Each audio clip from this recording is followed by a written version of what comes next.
Something I heard about collective coherence really made me stop and think, because a lot of people don't actually know what that means. Coherence doesn't mean everybody being the same. It doesn't mean everyone thinking the same way, believing the same things, or talking about life in the same language. That was never the goal. Let's talk about it. I'm Brittany. Hey, your manifesting mentor. I'm not a coach, I'm not a guru, but I'm a woman who walks the walk and who shares what works. The real point was harmony. And harmony only exists because different notes are playing at the same time. Dr. Joe Dispenza talks about coherence as the alignment between the heart and the brain. It's when our thoughts and emotions are working together instead of fighting each other. When enough individuals reach that state internally, it begins to affect the collective field around us. But notice something important. No one had to become the same person in order for that to happen.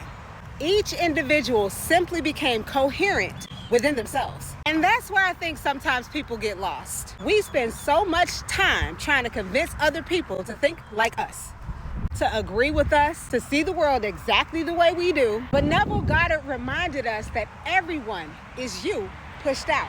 Meaning the most powerful thing you can do isn't control other people's minds. It's regulate your own state of consciousness. Abraham Hicks says the same thing in a different language. Your job isn't to fix the world. Your job is to maintain alignment with who you truly are and allow others to do the same. When you do that consistently, you influence the field around you naturally by resonance, not persuasion, by frequency, not convincing. And honestly, this is something I've experienced personally for most of my life. I have always had friends from different spiritual and religious backgrounds, different belief systems, different traditions, different ways of understanding life. And I have never felt the need to convince them to believe what I believe. First of all, that's a turnoff. I have always been the one to respect where they were coming from. And what's interesting is that same respect has always been returned to me.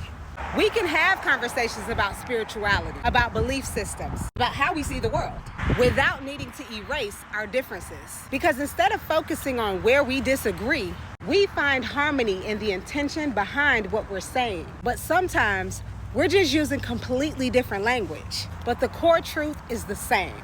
And that's the part that matters. That's coherence.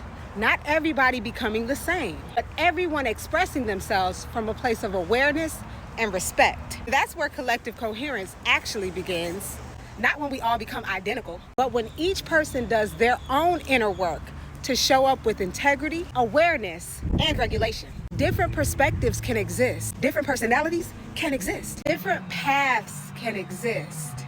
But when individuals are operating from coherence rather than chaos, something interesting happens. The collective becomes more stable, more creative, more compassionate, more capable of solving problems. And not because everyone agreed, but because enough people were grounded. So when I think about collective coherence, I don't think about convincing people to be like me. I think about each one of us doing our part to become coherent within ourselves. Because every regulated nervous system, every conscious thought, every aligned emotional state adds something to the field that we are all participating in. And that's the real contribution. I don't know who needs to hear this, but this is your reminder, and you got this.